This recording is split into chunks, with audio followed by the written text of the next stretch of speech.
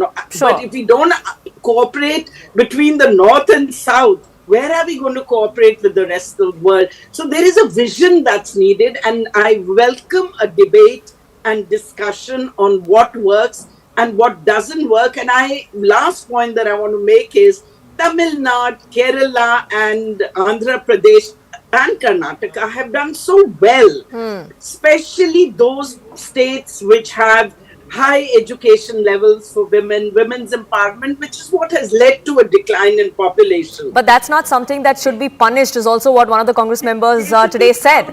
Yes. That the fact that the fertility rate has been low, that they've managed to keep a lid on the population boom there, that is not something that should be punished when the delimitation exercise does take place. So then, T.R. Srinivas, let me ask you this. So then, T.R. Srinivas, let me ask you this, that a national population policy is something that we have in place, but a law is something that there have been calls for, even in the recent past, but have been made by multiple members. There have been private members' bills that have been brought in the parliament as well. Is that something that the BJP agrees on? And if yes, will the BJP then build consensus at a national level for it? See, the debate has just begun. Right now, to link it with either with delimitation or anything else is little premature. Let the debate have some traction. Has been reignited because of an impending delimitation exercise. Okay, let me come. Okay, that's a bogey raised by the opposition, which you have to take it in your stride in the politics. Now, I would like to say here, let it gain some traction here. I'm sure it will be resonating with some debates into the parliament. This is what I can assure you. But the BJP is on board as far as a national outlook is concerned? See, any demographic advantage which has to be maintained for a long term beyond 2047, what we call Viksit Bharat, dream of Honorable Prime Minister. And it has to, if India has to have that advantage even beyond 2047, that means your working population has to be there, skilled, as one of the ladies who executive director has rightly said. They have to be skilled, they have to reprogram, they have to be upgraded in their skills, and they have to be redeployed elsewhere where the national interests are. And even, let me tell you, across the world also people need Indian workforce. The biggest example is Israel, and already our people are serving in Gulf countries. And I'm 100% sure the way of the level of skills which we Indians possess, they are going to be in demand with other countries also. Sure. Sujat Ali, as far as delimitation is concerned, which is one of the reasons why MK Stalin has said that we should look at trying to balance out the imbalance as far as north versus south population is concerned. आप इस बात से सहमत हैं कि delimitation होगी 2 साल बाद, क्योंकि बीजेपी कहती है ये तो ऑपोजिशन का जुमला है? देखिए, पॉपुलेशन को बेस बनाए बगैर सारे जो देश के सारे जो हिस्से हैं उनको इक्वल रिप्रेजेंटेशन देना चाहिए. जिन रियासतों ने अपने इलाकों में पॉपुलेशन को कम किया है उनको सज़ा नहीं दी जानी चाहिए, क्योंकि ये बहुत बड़ी नाइंसाफ़ी होगी और मुल्क में इससे अनरेस्ट पैदा होगा. तो इसको नेशनल लेवल पर ही डिस्कस करके कुछ किया जा सकता है, वरना इस तरह के जो आते हैं प्रपोजल्स ये देश में कंफ्यूजन पैदा करते हैं. तो कंफ्यूजन को खत्म करने के लिए नेशनल डिबेट बहुत जरूरी है. So a national debate is required. The process has begun perhaps with this debate being reignited. Does it go forward from here? We'll keep an eye out, but I'm completely out of time. I thank you all for joining us here on this edition of Plain Speak and sharing your perspective. It's a wrap from my side. Thank you so much for tuning in.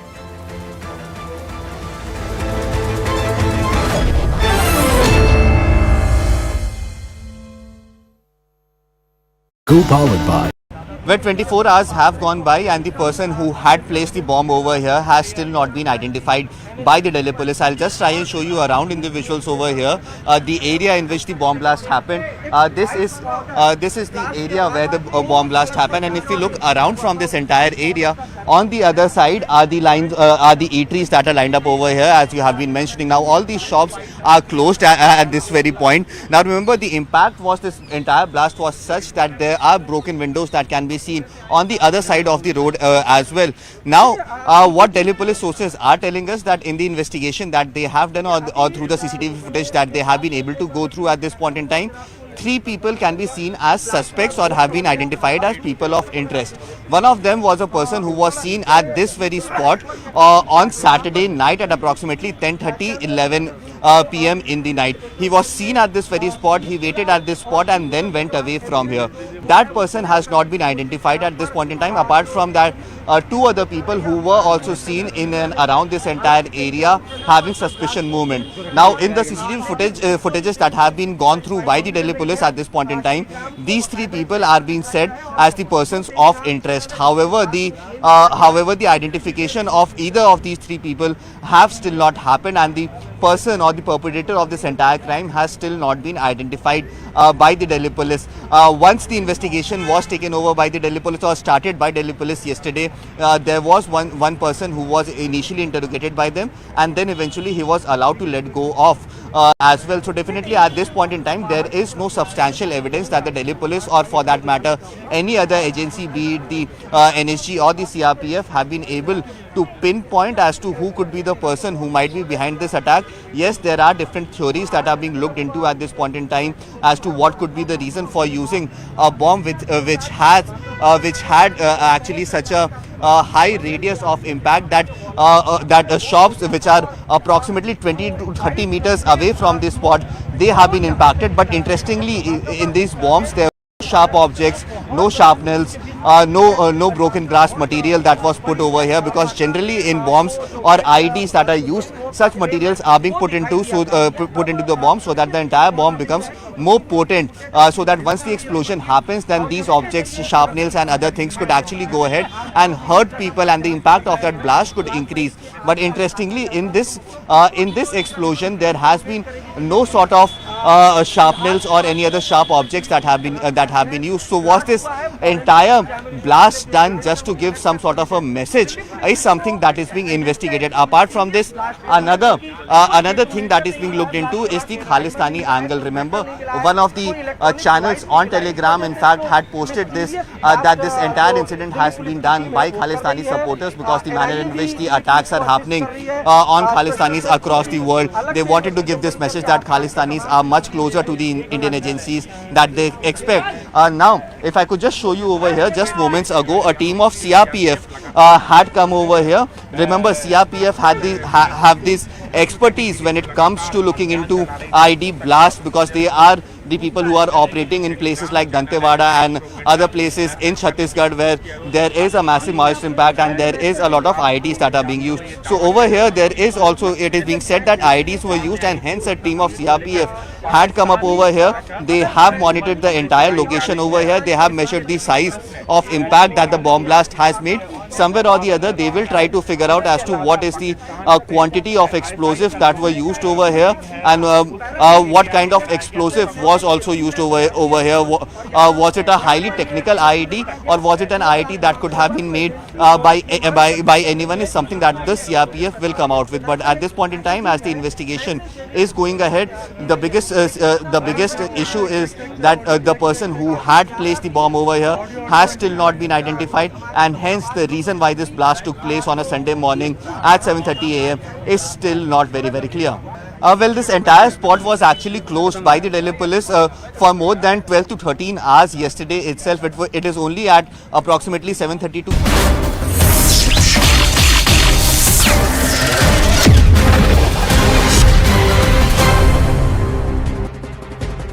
Namaste, Jai Hind, and welcome to this edition of The Right Stand. I'm Anand Narsimhan. Sat before God, prayed for solution, days ahead of Ram Mandir verdict. Chief Justice of India, D.Y. Chandrachud, Dr. D.Y. Chandrachud, shared that he had prayed for a solution to the Ram Janmabhoomi Babri Masjid dispute before pronouncing the verdict in November 2019. Many believe that among the 5 judges who were, he was instrumental in also writing down the judgment, although the chair was the then Chief Justice, Ranjan Gogoi. Now, looking back at the challenges he faced ahead of the verdict, Chief Justice of India, Dr. D.Y. Chandrachud, stated, "Very often we have cases to adjudicate, but we don't